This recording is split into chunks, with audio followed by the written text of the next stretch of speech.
It was not a particularly busy day at Shinjo Station. It was rather quiet. So quiet, in fact, you'd be fooled into thinking it was closed. Abandoned, even. However, if you waited long enough, you would hear the echoes of a person. If you were a fly on the wall, you'd see a lone man sending a voice message on his phone. This man is from Okura, a village in the Yamagata prefecture. His name is Kaito Fukihiko, and he is there waiting in anticipation for the railcar to take him to Shōnai Yamagata to meet up with an old friend. As we all, I am sure, have experienced, however, things do not always go as planned.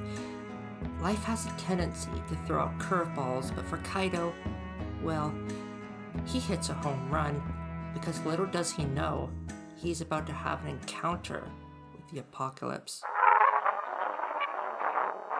2 p.m. That is the time it reads. He puts his phone down and casually looks over at the other passengers on the train. The railcar is mostly empty. There is a middle-aged woman with what looks to be her 10-year-old child, a few seats up from her are what looks to be 2 businessmen. They couldn't be more quieter than a mouse. For Kaito, today felt like the perfect day. It was peaceful, it was beautiful out, the weather was perfect, everything was going far better than he could have imagined. He picked up his phone and sent one last text through voice chat, stating that he was on his way. The trip to Amarumi Station was about an hour and 30 minutes, so in the meantime, he decided to take a nap to pass the time. 3 p.m. Kaito awoke to the feeling of drunken grogginess as his brain fought to scratch and crawl back to reality. It seemed something startled him awake. He began to recognize the sound of concerned passengers, as if something terrible had occurred. When he finally became fully conscious, he immediately noticed the darkness that enveloped the railcar. The lights within the train flickered momentarily, while the strange orange glow pulsated from the window. The light beaming from the glass was almost blinding, like the beating, towering light from the sun. He raised his hand just the right position to block out the light, giving him a clear view of what was occurring. A swirling vortex of wet, black, and orange goop had begun twisting and colliding together. The vortex almost seemed to pulsate as if it was alive. Within a millisecond, the vortex had just vanished, as if it had never occurred in the first place. It was so instantaneous, the passengers began to wonder if it was just some form of shared hallucination. But before they could attempt to try and resettle back to the normal they once knew, something had caught the attention of the petrified travelers. Giant, wide-spanning spiderwebs covered parts of their surrounding environment. One of the businessmen attempted to rationalize this away, as it isn't unheard of for spiders to migrate in mass to a specific area, usually due to a disturbance that drives them away from their previous home. While this seemed to calm their minds, a new anomaly had shown itself. Their mobile devices had completely lost access to the internet. And while this in itself isn't uncommon, not even their cellular data could find any trace of the outside world. In a moment where any reassurance of normality was desperately needed, the failure to reach the digital realm felt like a bad omen. Shortly after, the railcar conductor began to announce over the radio that they must stay in their seats, reassuring them that they are on track to reaching Amarumi Station on time. This was an attempt to keep some level of dutiful professionalism. After all, if the conductor was not worried, perhaps everything isn't as grim as it may seem. Kaito decided to send his friend a text message, asking if he had been having internet troubles, hoping that any brief reconnection would allow for the text to go through. He began to feel the tightening grips of anxiety as it dived deep into his chest. Almost like a crashing wave, the The aftermath left him with a heavy sigh. Suddenly, a child pointed to something in the distance. With his shaky voice, everyone's attention snaps towards the nearest window on their left. A strange head, what seemed to be a human head, sat there, being propped up by what seemed to be black, insectoid legs, with a resemblance to that of a black widow spider. They all quietly stared with great intensity as they tried to wrap their heads around exactly what they were seeing. It was briefly dead silent in the railcar until the creature began to move, which resulted in an uproar of panic and disbelief. More horrifyingly so, the train came to an abrupt, screeching halt. Kaido, for the first time, spoke out, forcefully so, by the anxiety that puppeteered him to do so, yelling as to why they had stopped, as if anyone would really know. As a result, one of the businessmen instructed Kaido to come with him to the conductor's room, while his friends stayed with the woman. Once they arrived, they bared witness to a stack of headless dead bodies sitting in the middle of the tracks in front of the railcar, as if purposely put there by an intelligent being.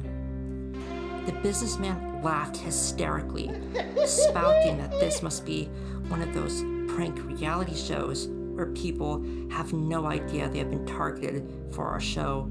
Kaido spared no attention to the man as he wondered where the conductor had gone, as the seat was completely empty, only for his question to be immediately answered, horrifyingly so.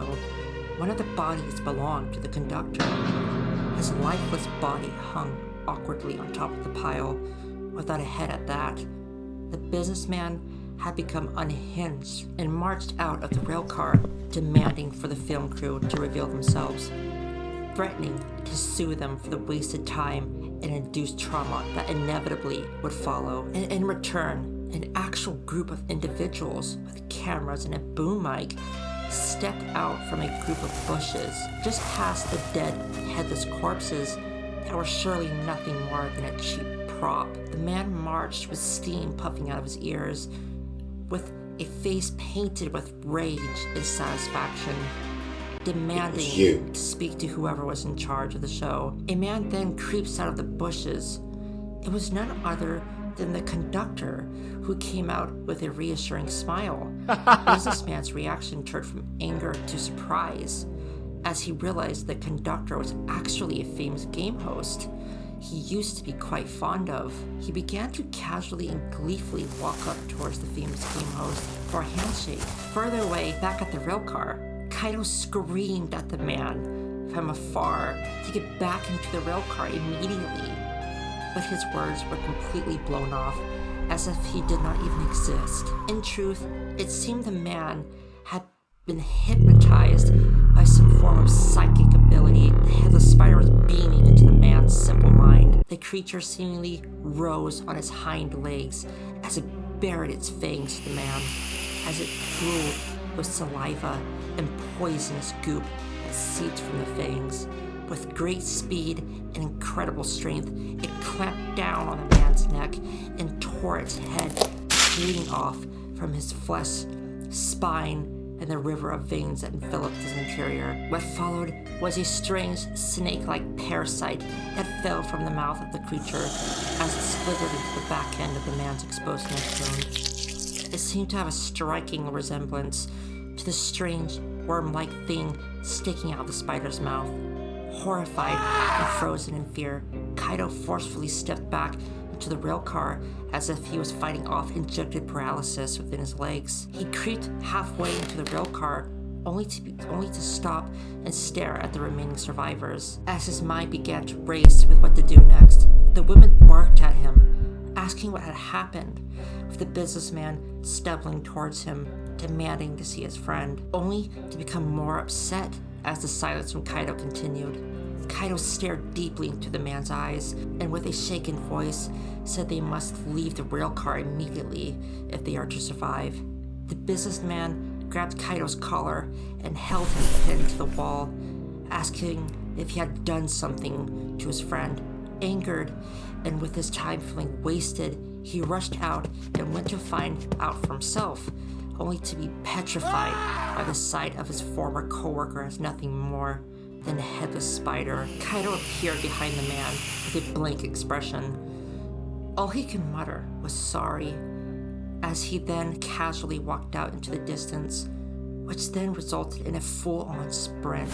He was not entirely sure why he was leaving and running away. Maybe it was to escape this hellish reality that he was stuck in, hoping he could simply just leave it all behind and somehow wake up from this nightmare. He ran with all the energy he could muster, ignoring and attempting to push away his guilt for abandoning them. Before he knew it, he fell through a portal that appeared before him, as he then collapsed.